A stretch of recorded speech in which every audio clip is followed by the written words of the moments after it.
You ready? Everybody? Really proud of the guys. I think that's the toughest game that we've had, most physical game that we've had that we've won since we've been here in 3.5 years. And Pat does a good job coaching. They've got tough kids. It's an older team. They're really physical. And we go down 24-14. I felt good at halftime that we came back. And then they go, we're 3 and out, and they go right down and score. And with about 10 minutes left to go in the third, I think, where it was 24-14, we shut them out and outscored them 28-0. And that's what good teams do. So our defense, we thought they would run it down our throat like Notre Dame, and they came out throwing. And I thought that was good. That was better than watching 2 run. So I thought that's a good thing. But then they hit the deep shots to 5, and he had 99 yards the first half, and we just couldn't do that. And then we came right back out the second half and let him do it again. Gene made some adjustments. The defensive staff did a tremendous job. Drake got hot. We just said we're not going to run the ball. They got too many in the box. They're blitzing every time. So let's throw it. Let's move the quarterback. Let's hit some quicks. I did think that the 3rd down and 1 stop in the 4th quarter at midfield, not only where we stopped them, but knocked the ball loose, and we got the turnover and turned it into points, was huge. And then we had another stop, and Josh Downs had a really good punt return that led to points as well. So special teams stepped up and did what they needed to do. The defense stepped up and did what they needed to do. They had a couple of 4th down stops. The other thing that we accomplished in this game that we had not in the previous 2 games is that we were really 5 out of 5 touchdowns in the red zone, because we took the knee the last time. It'll say 5 out of 6, but it was really 5 out of 5. And that made a difference in this game because the other 2 were overtime games. We were 2 out of 3 on 4th downs. So we continue to be really good offensively on 4th downs, and they were 0 for 1 on 4th downs as well. They were 2 for 2 in the red zone scores. So there's things that we can fix. Drake was phenomenal again after he got started. I think 388 yards and 5 touchdowns, and we're mad at him for missing a few. So that's just what we do. But the offensive coaches did a really good job of getting the ball to Antoine Green and Josh Downs to start the second half, and we didn't get it to Josh enough in the first half. And if somebody's going to blitz and leave you one-on-one, those are 2 of the best receivers in the country, and we're very accurate. So I'm a guy that in my younger days would have been mad that we had 86 yards rushing, and instead I told them at halftime, forget it, man. Go do what we need to do to win the game. Let's don't waste plays running the ball if they've got too many in the box. That doesn't make sense. That's just being stubborn, and it really worked the second half. Questions? Did you get the sense that your defense evolved with the physicality as the game went on? And what was the catalyst for kind of flipping the switch there defensively in the middle of that 3rd quarter?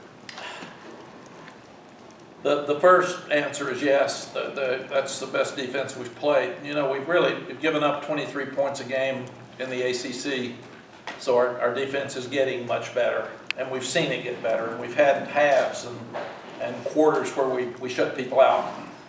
What we didn't do tonight is, other than Five's big plays, we didn't give them explosives. And I thought that was the difference in the game. When we got Pitt in trouble and they were down by 10, they huddle up. They're not a 1-minute team like we are. They're not a passing team where they just drop back and throw it. They have to use their play action. So I knew if we could get to that point, they would be in trouble. And I thought that's when our defense really was in great shape, because you can turn them loose and let them go. We got a lot of guys hurt tonight, and we had guys step up. So I'm worried about them for next week, but somebody else got to step up. That's just the way this team's been. Was there a concerted effort by you to tell Coach Longo to get Josh Downs more involved, or just to start passing? Absolutely. I said at halftime, he's too good. He's disappeared in the first half, so let's get the ball to him. And he knew it. He's the same way. We all said, get the ball to your best player. And he's the best player. And Antoine Green is stepping up now and taking pressure off. And Bryson Nesbitt got hurt, so that hurt us some. with our vertical passing game.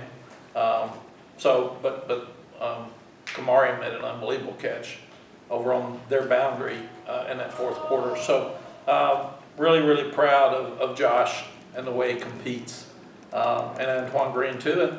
And then the other thing that this team's doing that's so much fun is we're, and I wouldn't have run it or called it, but it worked. We're first and goal from the 1, and we throw to Kobe Paysour, and he steps in. And that's a play they worked on all year. If it had been intercepted for a touchdown, it wouldn't have been pleasant. But worked. They did it perfectly. And then Gavin Blackwell came in and made an unbelievable catch at a critical time when Antoine Green was out. So, and a lot of different backs played. Caleb got hurt the second play of the game or something, that he touched the ball and didn't play anymore, and other guys just have to step up. And what a run by Elijah Green on the goal line again. The one they looked at it at replay about 15 times, and I couldn't figure out what we were trying to figure out. But what a run. I mean, he cut all the way back and kept his balance to score. Mack, this was the type of game that you guys essentially lost against Notre Dame, a physical kind of game. For you to say that this is the most physical game that you've won since you've been here, what does that say to you about this team, about the character of this team? It tells me that this team is growing up, and they're maturing. Our staff is maturing together, because when it was 24-14, a lot of staffs would have panicked and gone in the tank and started yelling and cussing kids, and then they would have quit. So I'm really proud of the culture is probably an overused word, but I'm proud of the mentality that this team has, that they don't quit. They're very resilient. They're very positive with each other. And when somebody gets hurt, they pat them on the back and go to the next one. And it started back in January when we weren't pleased with the end of last year, and we weren't finishing some games. And they came up with, we want to be passionate about what we do, we want to be accountable for each other, and we want to be a tough team. And the Pitt linebacker called them out this week about toughness. And I mean, they responded, and they responded at a really high level. Now with a physical game like this, we can't feel too good about ourselves and then tomorrow still be talking about it. We've got to enjoy it tonight and put it away, because we've got to just go to Charlottesville, and they had a crushing game in 4 overtimes today at home, and they played really well at home. So we'll have to get ready to go fast. Joe put that quote on the Pitt linebacker in the bulletin material, anything like that? They were aware of it. Okay. Mack, it was 28 straight points for you guys in the second half tonight, and we were talking to you a couple weeks ago after Drake leads the drive at the end to beat Duke, and Antoine Green's in the corner end zone. I mean, we've been around a long time. It seems like these are the things that special seasons are made of. I mean, it's got to be starting to feel that way, I would think, for you. Adam, special players make special seasons, and these guys they're just clicking. I don't want to be rude about last year's team, because there were some great players on that team and great people. For some reason, we didn't have that same thing. We just couldn't finish at Pitt. Just to think that we're first and goal at the 2 with 1:16 left. I'll never forget that. The finish that we didn't do at State. I mean, those are things that just drive coaches batty, because you're in charge of their mentality and getting them to that point. And for whatever reason, I missed it last year. And the guys understood with me that that's unacceptable. That's not fair to North Carolina. Not fair to us to work this hard and not finish games. And that's what this team is doing. Speaking of great players, is there a way to describe Drake in a manner maybe you haven't publicly with us? I told you I get tired after the games, you're a little spin anyway. Kelsey Riggs asked me, she said, "Can you tell me about Drake?" And I said, "No, I really can't," which was maybe the dumbest answer I've ever given anybody. But I thought, I don't know how you describe him. What I do know is that he has tremendous confidence. He is an outstanding leader, and he's one of the most competitive people I've ever seen. And he never changes his voice inflection. He never changes the way he looks, his body language. He just keeps competing. And when he had a couple of bad plays tonight, he mad at himself, but you never know it. He just goes. He goes and sits over and he'll tell Coach Longo walking off the field, yeah, bad throw, man. That's stupid. I can't do that. But that's just who he is. He is a great player, not a good player. And Coach, you kind of identified Abanikanda as an X factor coming into this game, called him the best running back in the nation. Just want to ask how you would assess how your defense held up against him. He is, I think he's second in the voting for the Doak Walker Award. And a lot of people in here wouldn't be old enough, but Mike Hart was a great player at Michigan when we played him in the '04 Rose Bowl. And he was so thick. And I remember Greg Robinson, our defensive coordinator, saying, this guy is not tall. He doesn't look like it, but you cannot tackle him. And that's what I thought when I saw this guy. He's short in stature, but he's so strong and thick, and there's not much of a hitting area. And he bounces off of so many people, and he still got over 100 yards tonight. But he had 320 yards rushing against Virginia Tech. And Virginia Tech's a pretty good rushing defense. 320. So that's what we were worried about going into this game. And I thought our guys, he had a couple that he squirted. He squirted the touchdown, he bounced one out to the left, and then he had one he cut back. So there were about 3 runs that made a difference. But I'm so proud of our lines of scrimmage now that on short yardage, we can run the ball and we can make it. We can stop people on short yardage on defense now. And that's not something we've been able to do before since we've been here. You mentioned the 86 rushing yards for you guys, but it seemed like there were certain elements of your passing game where even though they were passing plays, for all intents and purposes, they kind of functioned as running plays. How important of an element is that for your offense? Yes, the offensive staff's done a tremendous job of getting away from, we have to be balanced in the traditional way, and throwing screens and flares and getting the ball in the back's hands where they still make their yards, they're just not traditional rushing yards. And that's, like I said, at one point in my career, I would have walked in here and been mad that we had 86 yards rushing, but we had a lot of touches with the backs that made plays. And really and truly, folks, the only thing that matters is scoring offense and scoring defense. How you get there really doesn't matter, but you've got to be able to score touchdowns in the red zone. And I'm so proud of our team that we've started doing that. Mack, the toughness aspect of this, I just would assume it has to be part of, I mean, it's a rewarding night, but that's to make it maybe even more rewarding. Caleb Hood, Noah Taylor, they're gone before the first quarter's out. Des, you didn't have Rucker. Right, you didn't have starters in some key positions and you're trying to win this thing. I mean, just sort of the toughness aspect that I'm assuming you had to see. Yes, I'm so proud that our recruiting's finally kicking in, because some of the younger ones are stepping up and playing, and they're playing older now. And we've been inconsistent, and with these guys getting hurt, we'll have to play more. And also that there is a level of toughness that I haven't seen with our team since we've been here. We've had some nights where we rushed for 400 yards, and that was good, but we also had 2 of the best backs in the country. And they made a lot of that on their own, and I'm really, really proud tonight. How many sacks did we have? Do we know? 1. We had 1 sack, and we've had 10 sacks in the last 2 games with Pitt, and they were blitzing every time. Oh, they got you 3 times. Yeah, Sorry, we you got had 3. Okay, 3. And I thought that was great, and those 3 weren't in the second half. I don't think if they were. It might have been the start of the second half, but it was early.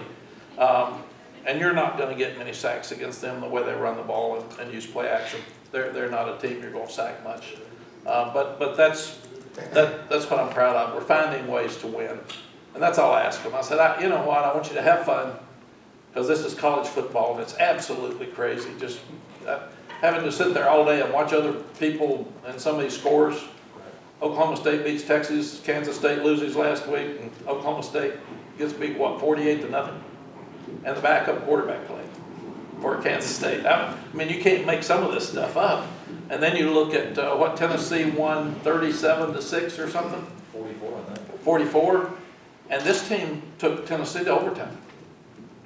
So, and then Tennessee beats Alabama. So it's crazy. It's just absolutely crazy, and tomorrow I'll go over all that with the guys and show them, guys, this one, for more than any other time in my life, one game is not carrying over to another. And 1 week is not carrying over to another week. And I don't know why. But it's just, there's more teams that are flat, there's more teams that are up and down, and I can't figure it out. But it is absolutely happening. And so far, our team has played hard for 8 weeks. And Coach, I wanted to ask your reaction to the fumble that was forced by and then recovered by Cedric Gray, and how big you think that was in the momentum that it made. I think it was really the difference in the ball game, because they still had a chance to score. Our defense has been so inconsistent that that game wasn't over. I mean, I started counting points and time, and I said, run, clock, run, man. But at midfield, we got it at the plus 49-yard line. It was a great stop, so they would have probably had to go for it. They might have punted, but it would have been 4th and 6 inches or something, with one of the best backs in the country and a senior offensive line. And not only did we stop them, but we ripped the ball out and then go down and score immediately. I thought that was just kind of a backbreaker for them, and that's when there was a point made that we were tough, confident, and going to finish at home. And I do want to say, to be playing for something that matters in October is really cool. And I thank those guys today. Not everybody's able to do that. To have a full house, it's fun for the players. It's the way it should be all the time. And at the same time, what a boost for this economy and our campus. Our campus was buzzing, and Chapel Hill, we go through COVID, and people are closing stores, and here we are today, that there's people all over the place. And it's the way it should be. And that's fun. So winning a game like this with this atmosphere helps everybody. And it makes it fun.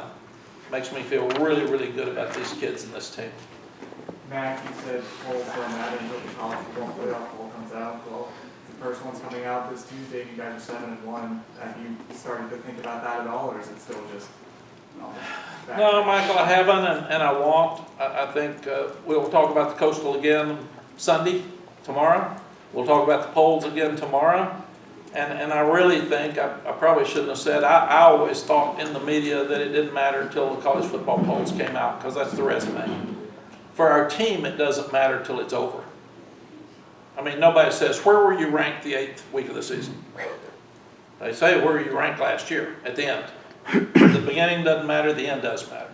Also, the only way we can win the Coastal is keep winning.